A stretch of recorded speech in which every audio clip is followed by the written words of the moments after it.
Right, so how we doing YouTube? This is how we're looking so far. Haven't touched anything on the internal side whatsoever. Just removed the two doors, as you can see. So where the wing would be on the passenger side, we've just done a rust removal, cleaned it all up. As you know, you'll see from the pictures, there's a whole load of rust on this beam here, or that pillar, if you want to call it that. Yeah.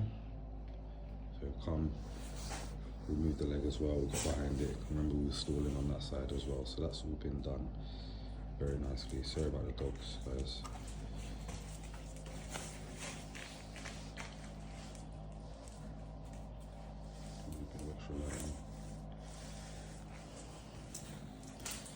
And then we come over to the engine bay, as you can see.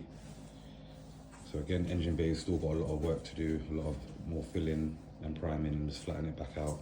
It looks flat, but I still want it flatter. And there's a bit of places that we missed when spraying. Coat-wise, it just needs more coats and rubbing down, so that's quite a long process. It's been a long process doing this engine bay, if I'm honest with you. It's not been the fastest or the quickest, shall I say. But the slower the better, I would say. You don't need to rush stuff like this. Again, this needs another coat, but it's covered, it's been repaired. All the rust has been removed. Same with this pillar here. So this is pretty much where we are, guys, at the moment.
Engine bay stripped.